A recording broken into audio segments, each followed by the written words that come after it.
Olá, eu sou Bob de Souza e este é o Saúde Sem Fronteiras.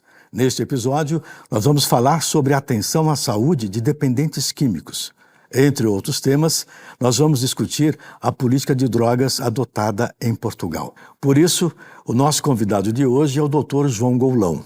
Ele é presidente do Instituto para os Comportamentos Aditivos e as Dependências Químicas de Portugal. Dr. Goulão é médico especializado em clínica geral e familiar e possui mais de 30 anos de experiência na condução de políticas de drogas voltadas para a redução de riscos, minimização de danos e a reinserção social de usuários de entorpecentes. Bem-vindo, Dr. Goulão. É um prazer tê-lo aqui conosco. Muito obrigado por sua participação. Boa tarde, muito obrigado. É um prazer estar convosco. Obrigado pelo convite. Nós temos também aqui no nosso estúdio o Dr. Marcelo Quimati. O Dr. Marcelo é médico psiquiatra e diretor do Departamento de Saúde Mental, Álcool e Outras Drogas da Secretaria de Atenção Especializada do Ministério da Saúde. Obrigado por ter aceitado o nosso convite, Dr. Marcelo. É um prazer recebê-lo aqui. Muito obrigado pelo convite. É um prazer estar aqui com vocês. Dr. Goulão, eu gostaria de começar a nossa conversa pedindo que o senhor falasse um pouco sobre suas experiências como médico e na condução de políticas de drogas em Portugal, por favor. Bom, obrigado uma vez mais. A minha experiência, eu sou médico de família e no momento em que os problemas relacionados com o uso de drogas em Portugal explodiram, depois da nossa Revolução Democrática em 74, eu trabalhava como médico de família, como disse, no Algarve, no sul de Portugal, na zona turística de Portugal. E essa foi uma região particularmente atingida pelo alastramento do uso de drogas, em particular da heroína, no final dos anos 70, do século passado, início dos anos 80. E então, eu que não tinha qualquer preparação específica para tratar adições, sabia muito pouco do assunto, mas comecei a ser procurado por jovens e menos jovens, famílias, pedindo ajuda para lidar com um problema emergente na sociedade portuguesa. E na altura, a única arma de que dispunha era disponibilidade e vontade de ouvir, vontade de ajudar. Tive então de procurar saber técnico e fiz um estágio num centro em Lisboa, o Centro das Taipas, onde aprendi, enfim, os rudimentos da abordagem terapêutica das adições enfim, adquiri competências que me permitiram depois regressar ao Algarve e abrir um centro de atenção a dependentes. Tive a possibilidade de convocar uma equipa, contratar um psiquiatra, vários psicólogos, assistentes sociais, enfermeiros, etc. Uma pequena equipa que veio a constituir o Centro de Atendimento a Toxicodependentes do Algarve e durante algum tempo, durante cerca de uma década, foi essa a minha atividade. Portanto, dirigir um centro, fazer clínica diretamente, até que em meados dos anos 90, a então Ministra da Saúde me convidou para assumir a direção do Serviço de Tratamento de Toxicodependentes a nível nacional. E então mudei a residência para Lisboa. Desde então tenho tido, portanto desde 97, tenho tido quase ininterruptamente funções de condução, de direção dos serviços do Ministério da Saúde dedicados a esta temática.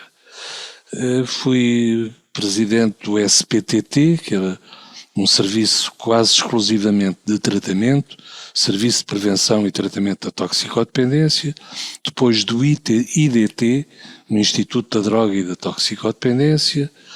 Adquirimos competências não só nas substâncias ilícitas, mas também na abordagem dos problemas ligados ao álcool.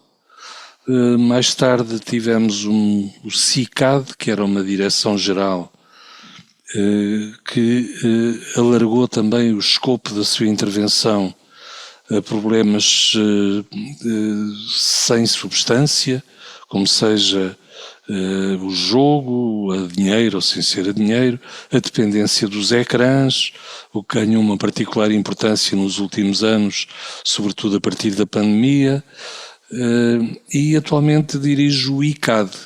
É novamente um instituto público com abrangência nacional, com a capacidade de pensar as políticas e de as executar no terreno através dos seus próprios meios e complementado, enfim, por outras respostas do setor social e privado, e é nisto que estamos. Portanto, o ICAD, que eu dirijo atualmente, é um serviço com cerca de 1.400 trabalhadores em todo o país, com uma unidade central onde eu estou instalado, que tem vários departamentos, mas depois com unidades de intervenção local espalhadas por todo o país.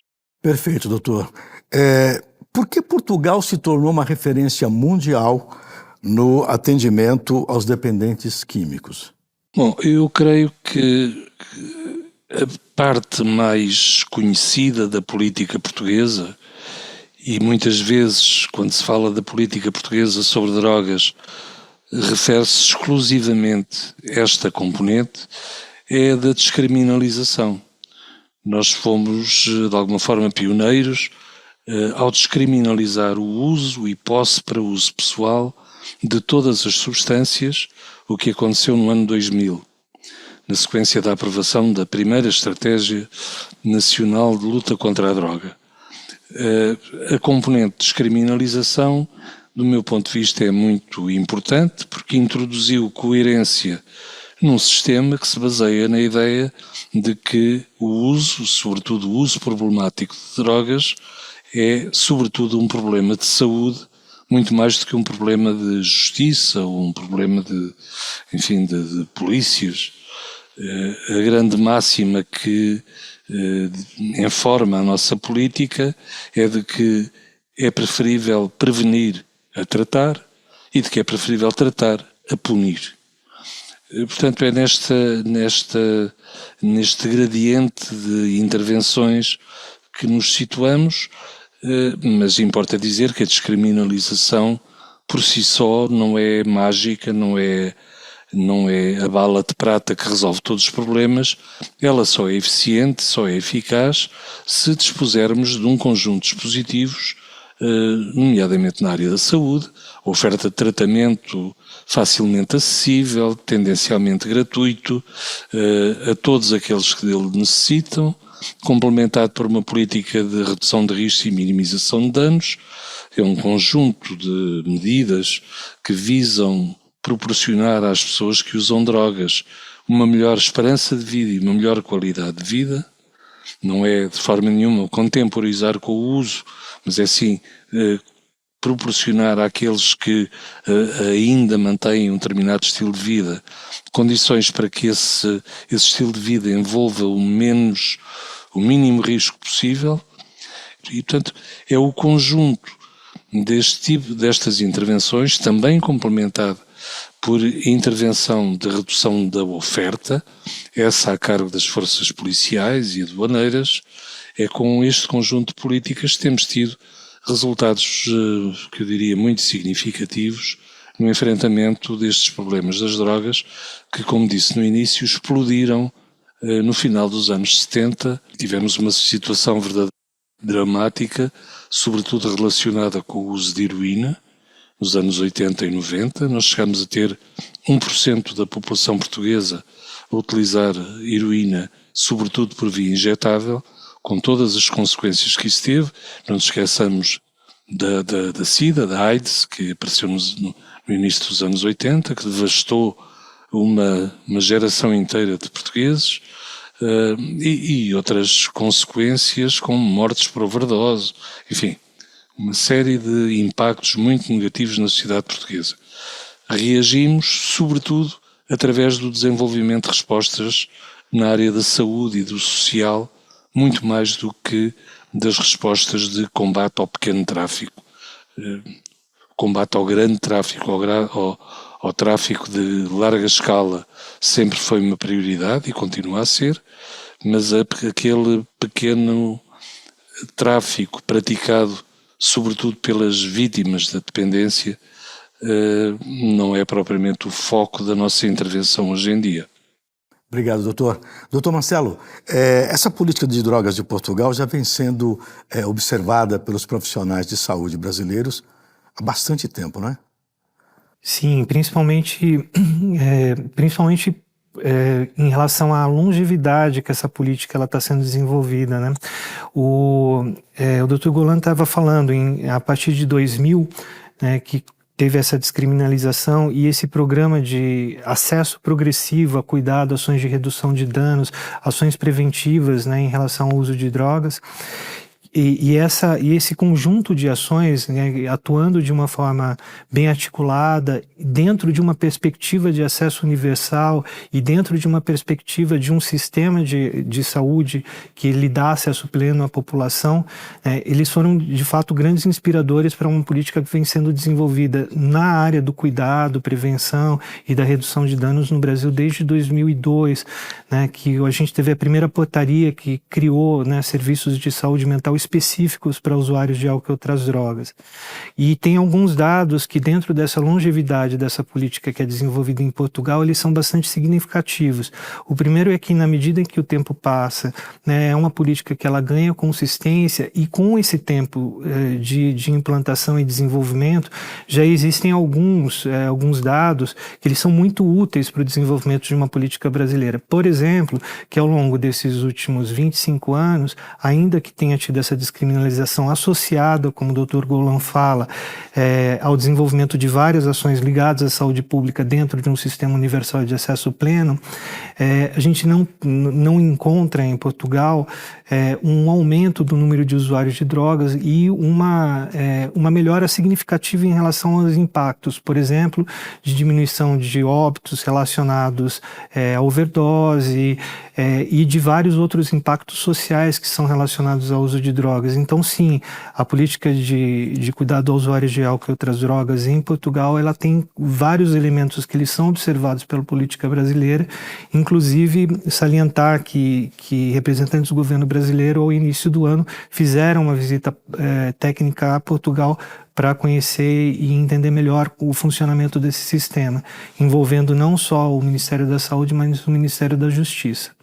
Perfeito. Dr. Golan, quais bases legais foram adotadas para descriminalizar o usuário de drogas em Portugal? Nosso primeiro-ministro, no final dos anos 90, António Guterres, o atual secretário-geral da ONU, decidiu convocar um grupo de especialistas de várias áreas, desde um juiz a vários psiquiatras, psicólogos, enfermeiros, enfim, um grupo multidisciplinar constituído por 9 pessoas, entre as quais eu tive a honra de ser incluído, e a quem pediu que elaborássemos uma estratégia, definíssemos, enfim, linhas de rumo relativamente às várias áreas de missão, e também refletíssemos acerca do estatuto legal das drogas, sendo que a única baliza, o único limite que o primeiro-ministro nos colocou foi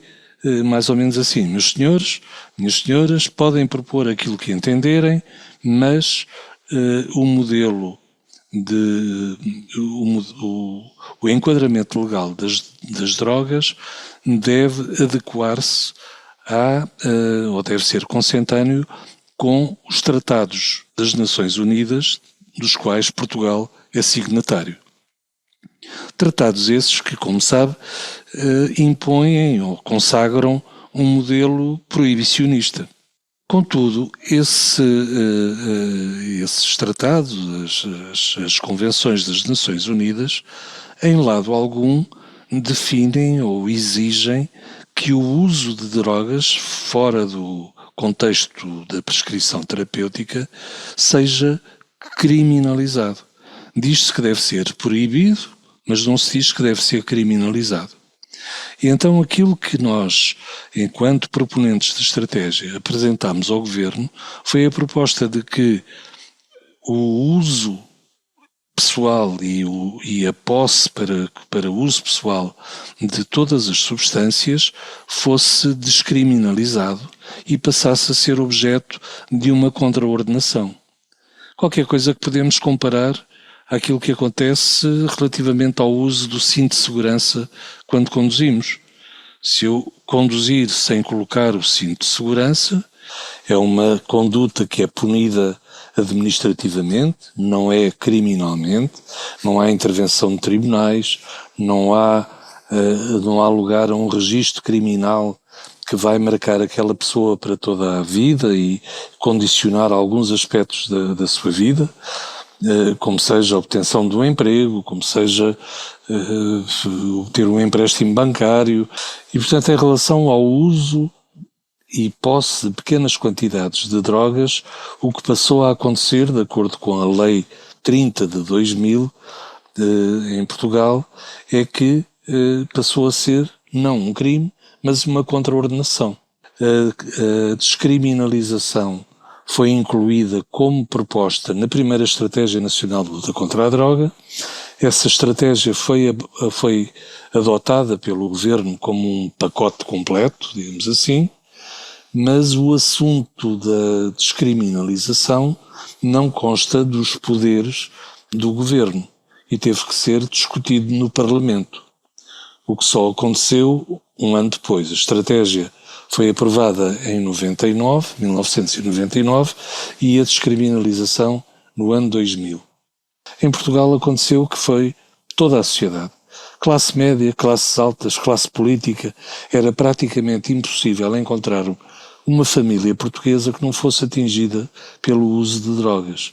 E isto, de alguma forma, também condiciona a postura que a sociedade, no seu conjunto, tem relativamente a um determinado facto. E alguém que é interceptado na posse de substâncias ilícitas é conduzido à esquadra da polícia, à estação da polícia, a droga ou drogas são apreendidas, são pesadas pelo polícia, e se a pessoa tiver mais do que a quantidade julgada adequada ao uso pessoal para 10 dias, e temos uma tabela que define as quantidades julgadas adequadas de cada substância para 10 dias, X gramas para cannabis, X para heroína, X para cocaína, por aí fora. Se a pessoa tiver mais, é enviada para procedimentos criminais, como antes, na presunção de que se dedica a atividades de tráfico. Compete depois às autoridades judiciais e policiais produzir a prova, produzir evidência de que, de facto, havia uma atividade de tráfico. Se a pessoa tiver menos do que essa quantidade, é enviada para um órgão administrativo, dependente do Ministério da Saúde, onde vai ser avaliada por profissionais de saúde quanto às suas necessidades. O indiciado, é assim que o designamos, vai ser entrevistado pela Comissão. Este tratamento não é compulsório. A pessoa é convidada, diria que há um papel de persuasão desenvolvido pela Comissão, mas não é obrigatório. A pessoa é livre de dizer: eu não estou interessado, vou à minha vida, e a Comissão dir-lhe-á: olhe, se mudar de ideias, venha ter connosco. Felizmente, a esmagadora maioria das pessoas que são enviadas às comissões não são dependentes. São pessoas que estão num processo de experimentação, utilização esporádica, recreativa e por aí fora. E o grande objetivo é interromper uma carreira que pode levar, de facto, a um uso problemático, uma dependência, uma adição. E então a Comissão pode mobilizar, pode oferecer e derivar a esta pessoa para respostas existentes na sociedade, não em centros de tratamento de dependentes, mas outras respostas. Estou a pensar, por exemplo, consultas de psicologia anónimas, gratuitas, que podem ser providenciadas pelo Instituto da Juventude, não necessariamente só para estes destinatários, para onde a pessoa pode ser derivada e onde pode ser acompanhada e obter ajuda para lidar com as suas dificuldades. Doutor Marcelo, nós vimos aqui dados importantes sobre a política de tratamento ao dependente químico em Portugal. Há uma tabela, tá certo? Que é aplicada no momento de apreensão de algum usuário que foi pego pela polícia ou por algum agente de segurança. Essa tabela ela é aplicada a vários tipos de entorpecentes. Eu queria saber do senhor o seguinte: qual é a diferença da estratégia que nós usamos aqui no Brasil para esta que é utilizada em Portugal e que é uma referência mundial? Então essa tabela faz muita diferença, Bob, porque no Marco Legal do Brasil, que é de 2006, ele deixa muito aberto para uma interpretação subjetiva dessa diferença entre traficante e usuário. E a partir dessa diferenciação, a pessoa ela tem caminhos completamente diferentes dentro do sistema como um todo. Enquanto o usuário ele vai ter acesso a cuidado, o traficante ele entra num sistema do ponto de vista judiciário completamente diferente. E ainda, como o Dr. Golan estava falando, e isso é importante também no Brasil observar, que ainda que nós tenhamos uma distribuição entre classe social, gênero, raça, muito parecido em relação ao uso de drogas, o impacto social mediante essa interpretação subjetiva que a gente tem desde 2006, em relação à diferenciação entre traficante e usuário, ele é muito diferenciado em relação a essas categorias. Então, hoje a gente, tem estudos que apontam, por exemplo, que uma pessoa que ela é abordada pela polícia com uma mesma quantidade de uma substância, dependendo de gênero, cor e classe social, ele pode ser mais facilmente interpretado como traficante ou não. Então, ainda que a gente tenha uma distribuição do uso de substância que ele seja equitativo em relação a essas categorias que eu estou falando, por razões culturais, de racismo estrutural, por características que permeiam, né, a sociedade brasileira há muito tempo, a interpretação e a execução dessa lei de 2006 ela é muito diferenciada nessas categorias. E isso causa grandes distorções. Outro ponto que é importante, que o Dr. Golan estava falando, é que a partir dessa diferenciação entre tráfico e usuário, e a partir de como que a justiça lida com isso, a pessoa ela vai ter uma trajetória social muito diferente. Então, uma coisa que ele aponta é que uma vez que a pessoa ela entra dentro de ela cumpre pena, ou ela vai ter mais dificuldade de ter trabalho, de ter uma boa inserção social, ela vai ficar marcada. Quando a gente fala de estigma, a gente está falando justamente disso, de uma marca que a sociedade coloca numa pessoa a partir de uma caracterização. E aí ela perde a identidade dela, ela deixa de ser o João, ela deixa de ser o Pedro, deixa de ser a Maria, ela passa a ser o usuário de maconha, o usuário de cocaína, o usuário de crack, e essa marca acompanha essa pessoa ao longo da vida como um todo. O senhor mencionou a questão do viés, do preconceito, nesse controle, vamos dizer assim, do Estado sobre os usuários de drogas, né? Quer dizer, no Brasil, pelo que o senhor mencionou, isso é decisivo na hora de dizer ou de contextualizar se uma pessoa é usuária ou se é traficante. Foi isso que o senhor quis dizer? Sim, essa interpretação por conta, né, da possibilidade de ter uma interpretação subjetiva por parte da polícia em relação a essa diferenciação, ela acaba fazendo com que muitas categorias que elas são utilizadas para fazer esse recorte da sociedade brasileira que são utilizadas historicamente entre gênero, cor, raça, eles sejam utilizados, né, dentro dos estigmas que já estão presentes na sociedade brasileira como um todo e elas foram construídas historicamente, tem uma história particular em relação a isso. São categorias que são utilizadas como e que interferem muito nessa diferenciação, né? Então, por exemplo, uma pessoa que mora numa periferia de um município de grande porte, ele é de classe baixa e ele é negro, ele tem uma possibilidade muito maior de ser entendido como traficante. E assim, as estatísticas que a gente tem no sistema prisional, eles corroboram muito essa ideia, né? Ou seja, um sistema de saúde, um sistema público de saúde como o brasileiro, que ele tem o papel de diminuir as diferenças sociais e promover equidade, ele acaba dando menos acesso, por conta disso, né, a pessoas que elas têm maior vulnerabilidade. E este é um sistema, esse é um círculo que ele diminui justamente com a tabela que o Dr. Goulon está se referindo, que ele traz dados muito objetivos nessa diferenciação e muito facilmente aplicáveis. Entendi.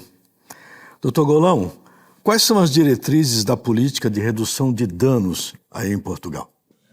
Se me permite, antes ainda de responder a essa questão, permita-me só comentar os comentários do Dr. Marcelo. Esta questão da quantidade não é o perfeito, mas é o mais perfeito que conseguimos encontrar. E também dizer que há muitos países, nós somos objeto de muita curiosidade, temos muitas visitas de políticos, de profissionais desta área, de jornalistas, vêm ver como é que funciona o sistema português e ficam de alguma forma presos, encalhados na questão das quantidades. Como é que vocês definiram as quantidades?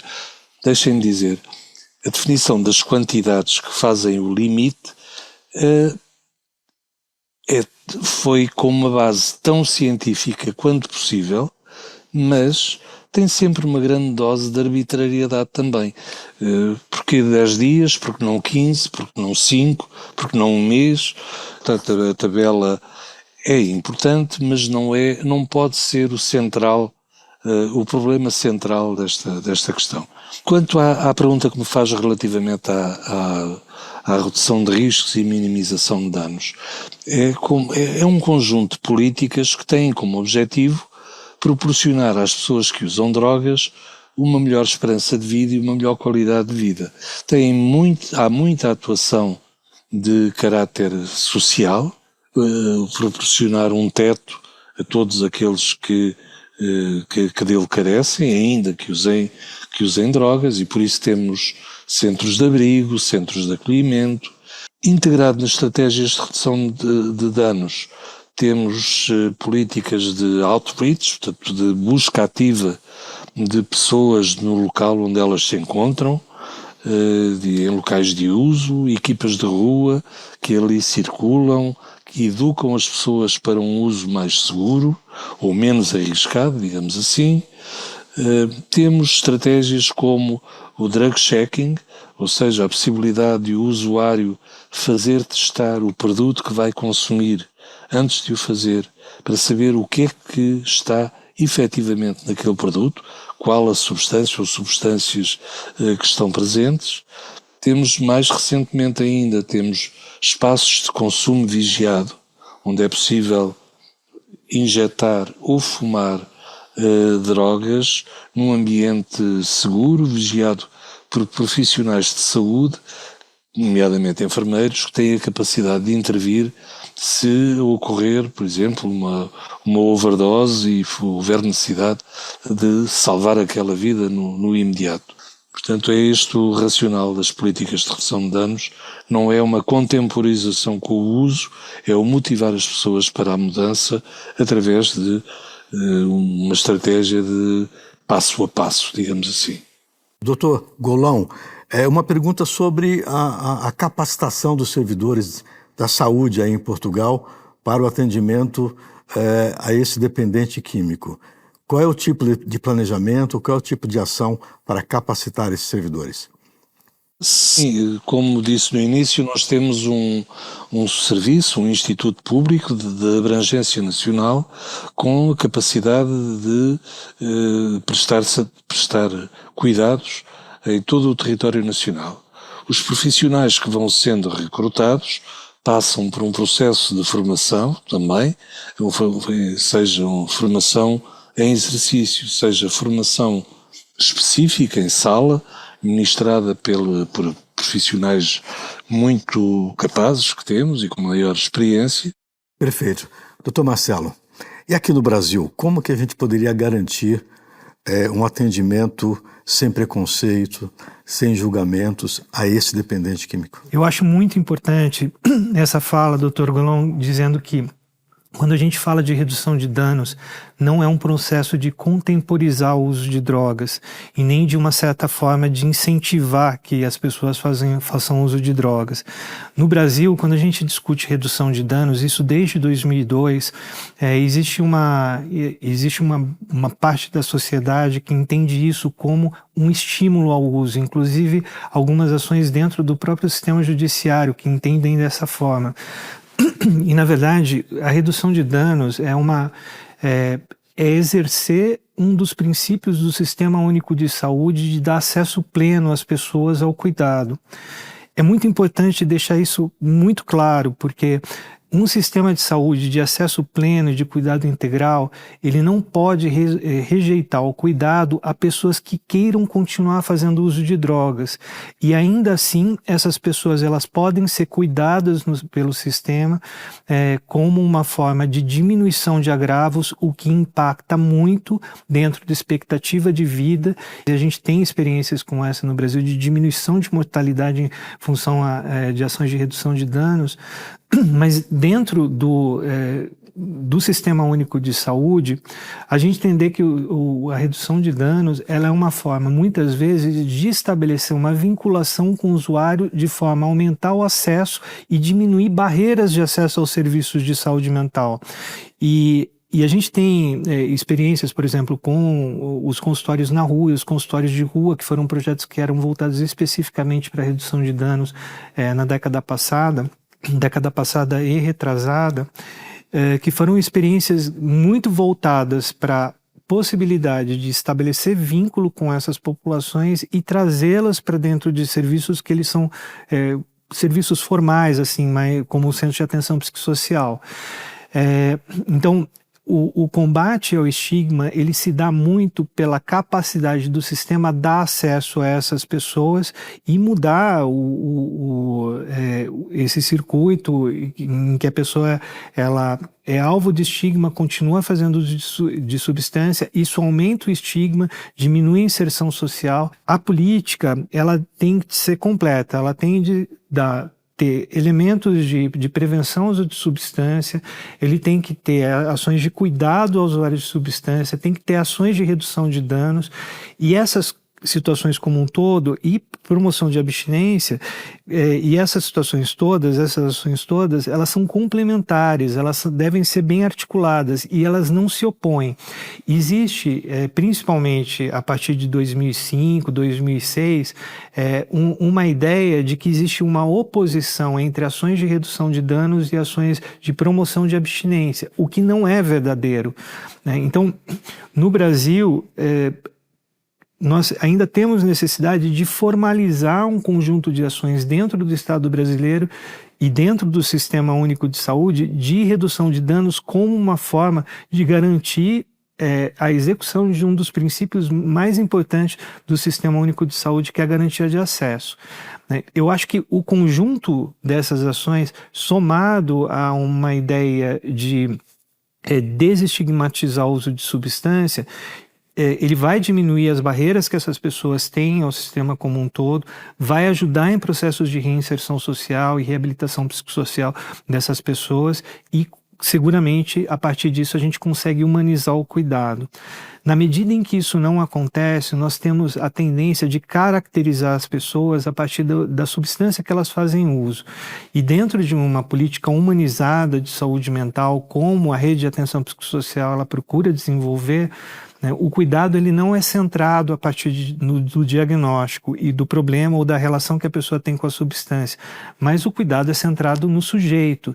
E isso quer dizer que duas pessoas que usam uma mesma substância, elas não podem ser reduzidas reduzidas a um mesmo padrão de cuidado, mas eles têm que ser desenvolvidos a partir da lógica do sujeito, da relação que ele estabelece com a substância. Na medida em que a gente vai desconstruindo a partir de ações de políticas públicas esses estigmas, realmente aí sim o cuidado ele tem de se tornar mais humanizado. Mas para isso a gente tem que garantir o acesso, e redução de danos é uma estratégia fundamental para garantir o acesso das pessoas aos serviços de saúde mental. Como o senhor vê a questão da internação de um usuário de drogas? Isso é possível? Isso é aconselhável? Ou isso está fora de cogitação? Não, qualquer tipo de problema que ele é complexo, ele exige várias soluções diferentes a partir das necessidades que uma pessoa tem. Uma pessoa, ela pode sim precisar de uma internação. Eu trabalhei, por exemplo, numa unidade que fazia internações em um hospital geral, e que a maior parte das internações foi com usuários de álcool que eles estavam em abstinência grave. E era muito importante a entrada dessas pessoas dentro dessa unidade, que a partir daí eles fizessem uma inserção na rede de atenção psicossocial. Então, não, a internação ela não é descartada, mas ela tem que ter um porquê, ela tem que ter um sentido, ela tem que estar adequada a um projeto terapêutico singular, ela tem que estar adequada às necessidades do sujeito, ela tem que ser pactuada com o usuário, que ele tem que ser protagonista em relação ao próprio cuidado, e ele tem que fazer parte de um projeto maior. Perfeito. Doutor Golão, existem algumas barreiras em Portugal para que essa política avance de uma maneira mais satisfatória? Eu diria que tivemos algum problema quando os primeiros resultados desta nossa nova política integrada começou a ter impacto na sociedade.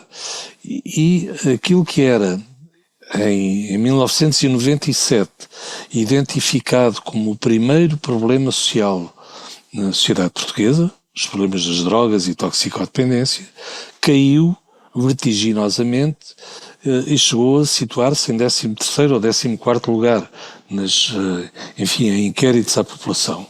E isto teve uma correspondência no investimento do Estado nesta matéria. Portanto, nós tivemos um período de crescimento rápido em que foi fácil recrutar profissionais, criar centros, contratar serviços a entidades não estatais, do setor social, organizações não governamentais, etc. E a partir de determinado momento a torneira foi de alguma forma fechada, porque o poder político terá pensado, não, isto é um problema resolvido, não precisamos de manter um esforço económico tão importante para assegurar estes cuidados. E isto teve repercussões, nomeadamente quando veio a crise financeira ali por volta de 2010, 2008 a 2010, nós tivemos um número muito significativo de recaídas. Nós tivemos, a partir de 2000, um programa de discriminação positiva para o emprego de pessoas em tratamento. Arranjamos centenas, milhares de empregos para essas pessoas. Quando veio a crise financeira, apesar de tudo, houve muitas das microempresas que eram empregadoras destas pessoas que tiveram enormes dificuldades e houve inúmeros despedimentos.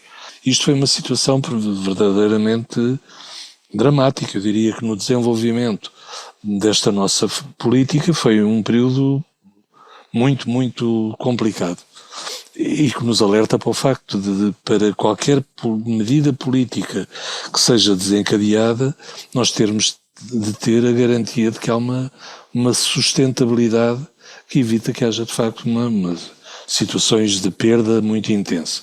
Isto se pensarmos que as pessoas usam drogas basicamente por um de dois motivos, ou para potenciar o prazer ou para aliviar o desprazer, para aliviar o sofrimento. E então, nestas circunstâncias, as coisas são bem mais difíceis. Eu gostava de dizer, nós não resolvemos todos os problemas de drogas em Portugal, infelizmente, mas temos instrumentos para ir lidando com novos desafios à medida que eles surgem.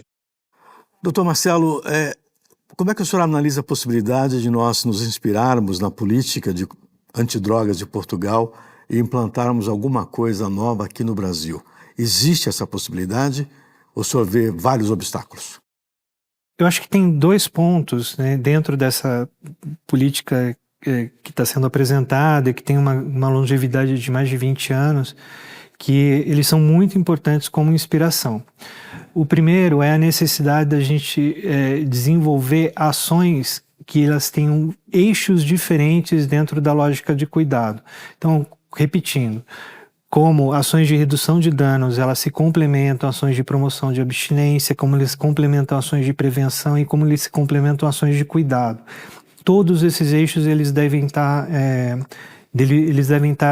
articulados dentro de um sistema de acesso pleno e de caráter universal. Eu acho que essa é um ponto que a experiência de Portugal traz, que ele é muito importante. O segundo ponto, que é que eu também já citei, mas que é essa longevidade dessa política, ela mostra, é que quando você desenvolve uma ação que você descriminaliza, mas que ao mesmo tempo você cria políticas públicas como essas que eu estou descrevendo, você não tem você não tem aumento significativo, né, no número de usuários, mas você diminui mortalidade, você diminui mortalidade de outras situações associadas, você aumenta a capacidade de cuidado, você diminui aspecto de descriminalização. Então, de discriminação e de promoção de estigma. Então, eu acho que a lógica do cuidado associada a ações de redução de danos e uma ação do poder público no sentido de cuidar de usuários dentro, em confronto, né, a coisa da punição, né, a perspectiva da punição, mas essa lógica de que quando se faz isso, quando o Estado ele desenvolve isso, você não tem um aumento do número de usuários, mas você tem, na verdade, uma interrupção de um processo de produção de estigma, isolamento e social. Eu acho que são dois pontos fundamentais para a gente ter em vista em relação à política de Portugal. Perfeito. Doutor Golão, infelizmente nós estamos chegando aqui ao final do nosso Saúde Sem Fronteiras. Eu queria ouvir do senhor as suas considerações finais, por gentileza. Muito obrigado. Eu, ao ouvir o Dr. Marcelo e as posições que aqui expressou, fico com uma enorme esperança de que as coisas possam mudar no Brasil e evoluir para uma política mais centrada nos direitos humanos, no evitar do estigma, no respeitar as opções de cada um. Eu tenho tido ao longo dos anos muitíssimos contactos com cidadãos brasileiros em várias instâncias e eu quero crer que as coisas podem evoluir. Considero que a descriminalização, já foi dado um pequeno passo naquilo que tem a ver com a maconha, mas se calhar faz sentido pensar em todas as outras substâncias. Enfim, penso que isto é um processo, é um caminho que se faz caminhando. Gostaria de assegurar toda a colaboração, toda a assistência, toda a partilha da nossa experiência neste caminho com as autoridades aos mais variados níveis que dela possam beneficiar. Mas fico muito, muito satisfeito por ver, de facto, uma postura que eu diria o Dr. Marcelo podia perfeitamente trabalhar aqui connosco lado a lado, porque a expressão da sua atitude perante os usuários de drogas faz-me crer que é muito semelhante àquela que nós temos adotado. Dr. Golão, muito obrigado por ter participado conosco desse Saúde Sem Fronteiras, especialmente por ter dividido conosco a sua vasta experiência nesse assunto. Eu passo agora a palavra ao Dr. Marcelo. Por favor, doutor, para suas considerações finais. Queria agradecer a oportunidade de estar fazendo esse debate super qualificado, e falar novamente que é um privilégio debater com o Dr. Goulão, que é um personagem icônico, né, nas políticas de álcool e outras drogas, assim, num nível mundial. E a experiência de Portugal, ela realmente é muito emblemática e ela é muito importante no cenário internacional. Eu acho que, e dizer que essa lógica da gente saltar, né, de uma relação que o poder público e que o Estado tem com os usuários de droga, da lógica da punição para a lógica do cuidado e dando ao Estado um outro caráter nessa relação com os usuários de droga e, na verdade, com os cidadãos, né, a partir da lógica dos direitos humanos e do Estado de Direito, é um salto civilizatório. E que eu entendo que o Sistema Único de Saúde ele tem muita potência para, a partir do desenvolvimento de políticas que são mais inclusivas, que elas colocam o sujeito num lugar, né, de uma pessoa cuidada e não de uma pessoa punida. Ele tem um papel fundamental para a transformação do Estado frente aos usuários de droga.